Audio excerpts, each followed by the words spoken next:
Hi hello friends, welcome back to our channel. எல்லோரும் எப்படி இருக்கிறீங்க? நல்லா இருக்கிறீங்களா? இன்னும் வீடியோவில் என்ன பார்க்க போகிறோம் அப்படின்னு பார்த்தீங்கன்னா, இந்தியன் பேங்க்கில் உள்ள நமக்கு இப்போ உங்களுக்கு அக்கௌண்ட் இருக்குது அப்படின்னோம்னா அதோட அக்கௌண்ட் பேலன்ஸ் வந்து எப்படி தெரிஞ்சுக்கிறது. நம்ம வீட்டிலேருந்தே மொபைலில் ஒரு நம்பருக்கு கால் பண்ணோம், அதாவது மிஸ்டு கால் கொடுத்தோம் அப்படின்னோம்னா நம்ம அதுலேருந்தே நம்ம பேலன்ஸ் தெரிஞ்சுக்கலாம். அதே மாதிரி இப்படி தெரிஞ்சுக்கிறப்ப நமக்கு ஏதாச்சும் எஸ்எம்எஸ் சார்ஜஸ் பிடிப்பாங்களா அப்படிங்கிற டவுட் இருக்கும். கண்டிப்பாக எஸ்எம்எஸ் சார்ஜஸ்லாம் கிடையாதுங்க, ஃப்ரீ தாங்க. இப்போ அது எப்படி அப்படிங்கிறத பார்க்கலாம்.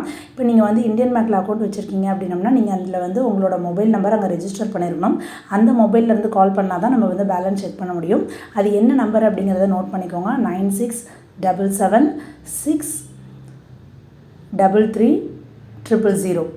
ஓகேங்களா? இந்த நம்பர் வந்து உங்களோட மொபைலில் வந்து இந்தியன் பணம் அப்படிங்கிறத சேவ் பண்ணி வச்சுக்கோங்க. இந்த நம்பருக்கு நீங்கள் கால் பண்ணீங்க அப்படின்னோம்னா ஆட்டோமேட்டிக்காக அந்த கால் வந்து அதுவாகவே கட் ஆயிரும். ஓகேங்களா? அது கட்டான அடுத்த செகண்டே நம்மளுக்கு வந்து மெசேஜ் வந்துடும். உங்களுக்கு எஸ்எம்எஸ் சார்ஜஸ் எதுவும் பிடிக்க மாட்டாங்க. இது ஆண்ட்ராய்டு மொபைலில் தான் பார்க்கணும்னு கிடையாது. கீபேட் உள்ள பழைய மொபைலில் எதில் வேணாலும் பார்க்கலாம். இப்போ உங்களுக்கு உடனே வந்து எஸ்எம்எஸ் வந்துருச்சு பாருங்கள். உங்களோட மொபைலில் எவ்வளோ பேலன்ஸ் இருக்குது அப்படிங்கிறத நம்ம வந்து தெரிஞ்சுக்கலாம். நம்ம வீட்டிலேருந்து இதை வந்து தெரிஞ்சுக்கலாம். ஓகே ஃப்ரெண்ட்ஸ், அடுத்து ஒரு நல்ல வீடியோவில் பார்க்கலாம். தேங்க்ஸ் ஃபார் வாட்சிங். Bye.